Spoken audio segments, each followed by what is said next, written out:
فائدہ کسی سے نہیں لیا. بات میں شوکت عزیز صدیقی صاحب کے حوالے سے وہ کہہ رہے ہیں کہ کس نے لیا یہ فائدہ. شوکت عزیز صدیقی صاحب نے نہ تو اپنی تقریر میں ایسی کوئی بات کی تھی اور نہ ہی آج ہمارے سامنے کر رہے. وکیل حامد خان صاحب نے اس حوالے سے جو جواب ہے وہ یہ دیا تھا کہ جو فوج ہے وہ شاید اپنی مرضی کے نتائج لینا چاہتی تھی 2018 کے انتخابات میں.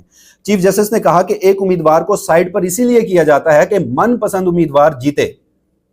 یعنی اب چیف جسٹس قاضی فائز عیسی صاحب خود فرما رہے تھے 8 فروری کے انتخابات سے قبل 15 دسمبر کو چیف جسٹس قاضی فائز عیسی صاحب فرما رہے تھے کہ ایک امیدوار کو سائڈ پر اس لیے کیا جاتا ہے تاکہ دوسرے امیدوار کو فائدہ پہنچے. اور 8 فروری کو پھر کیا ہوا یہ سب آپ لوگ جانتے ہیں اور مزید آگے چل کے میں بھی آپ کو بتاتا ہوں. اس کے بعد پھر چیف جسٹس نے کہا کہ آخر کار کبھی تو اس ملک میں سچ لوگوں نے جان جانا ہے. وکیل حامد خان نے جواب دیا کہ 70 سال سے ملک میں یہی ہو رہا ہے. جس پر جسٹس جمال خان مندوخیل نے کہا کہ 70 سال سے جو کچھ ہو رہا ہے ہم اس کا ازالہ نہ کریں.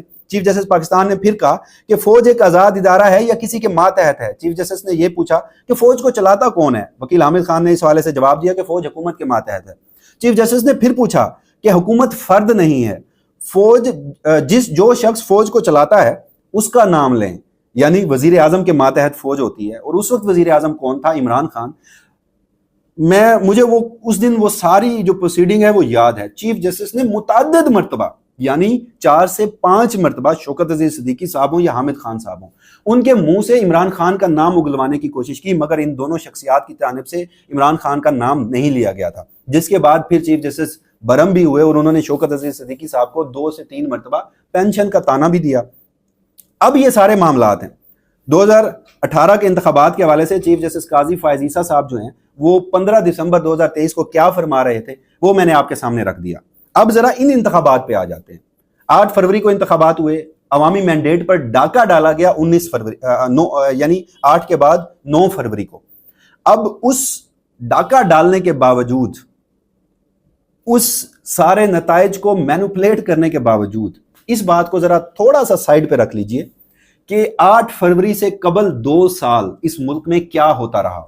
8 فروری سے قبل ایک سیاسی جماعت کے ساتھ کیا سلوک رکھا گیا, مطلب کون کون سی ایسی باتیں ہیں جو یہاں گنوائی جائیں. سارے ایونٹس آپ کے سامنے ہیں اور اس میں پاکستان کی سپریم کورٹ ہو یا چیف جسٹس قاضی فائز عیسی صاحب ہو, ان کا جو کردار ہے, بالخصوص لیول پلینگ فیلڈ کا معاملہ ہو یا پھر بلے کا انتخابی نشان ہو, 13 جنوری کا فیصلہ ہو.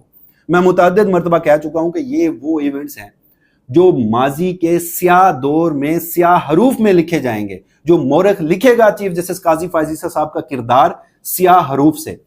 اب ان انتخابات کے بعد کیا ہوا وہ میں آپ کے سامنے رکھ دیتا ہوں. جناب, جب یہ انتخابات میں مینڈیٹ چوری ہوئی تو اس کی صدائیں کہاں کہاں سے بلند ہوئی.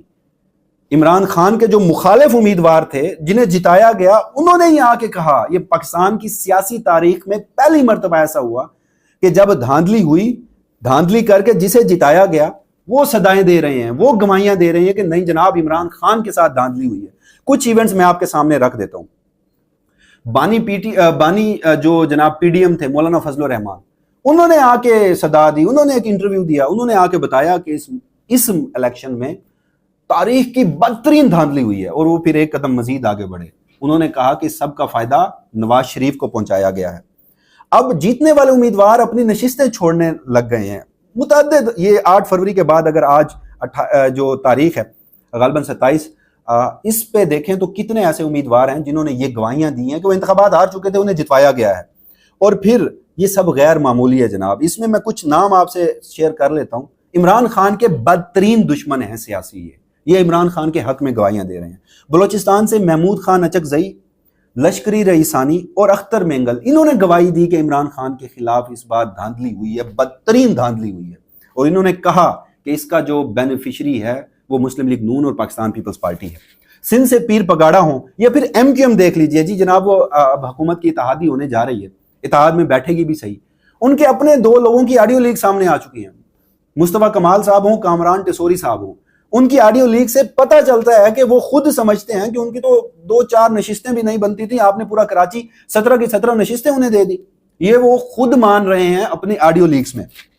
مزید آگے بڑھیے. جماعت اسلامی, آزاد امیدواروں میں مصطفیٰ نواز کھوکھر, پاکستان پیپلز پارٹی سے قمر زمان قاہرہ ندیم افضل چند, مسلم لیگ نون سے نثار احمد چیمہ صاحب, وہ کل آ کر یہ گواہی دے چکے ہیں کہ انہیں زبردستی جتوایا گیا ہے. اور اس کے ساتھ استحکام پارٹی، اس کے چودھری سرور صاحب اور درجنوں ایسے امیدوار ہیں جناب، جو قیدی نمبر 804 جو اس وقت ڈیالہ جیل میں بیٹھا ہے، اس کے امیدوار کو، اس کے نامزد کردہ امیدوار کو میدان میں اترے تھے ہروانے کے لیے، مگر آج وہ گواہیاں دے رہے ہیں کہ جی عمران خان کے خلاف دھاندلی کی گئی ہے۔ تو اب اس سارے معاملے کے بعد کیا آئین پاکستان کے ساتھ کھلواڑ ہوا ہے؟ کیا تاریخ کی بدترین دھاندلی ہوئی ہے؟ اور اگر اسٹیبلشمنٹ نے دھاندلی کی ہے، جو کہ کی ہے، ہر شخص یہ کہہ رہا ہے کہ ان انتخابات میں سکندر سلطان راجہ صاحب ہو، پاکستان کی عدلیہ ہو یا پھر پاکستان کی اسٹیبلشمنٹ ہو، ان تینوں نے مل کر پبلک مینڈیٹ پر ڈاکہ ڈالا ہے۔ مگر جو اسٹیبلشمنٹ نے انتخابات سے قبل یا اب انتخابات کے بعد جو پولیٹیکل انجینئرنگ کی ہے، جو ریزلٹ کو، پبلک مینڈیٹ کو، عوام کے آئینی حق کے اوپر ڈاکہ ڈالا ہے، کیا یہ آئین سے کھلواڑ ہے؟ اور اگر یہ آئین سے کھلواڑ ہے تو اس کا بینیفیشری کون ہے؟ اور اس کا جو بینیفیشری ہے اس حوالے سے چیف جسٹس قاضی فائز عیسی صاحب کبھی کسی سے پوچھیں گے؟ اگر نہیں پوچھتے تو پھر معذرت کے ساتھ ولیم شیکسپیئر نے بالکل درست کہا تھا کہ خدا نے آپ کو ایک چہرہ دیا ہے اور آپ اپنے لیے ایک اور چہرہ بنا لیتے ہیں۔ اس حوالے سے جو بھی فردر ڈیولپمنٹ ہوگی وسیم ملک آپ کو اسی پلیٹ فارم سے آگاہ رکھے گا۔ تب تک کے لیے مجھے دیجیے گا اجازت، اللہ حافظ۔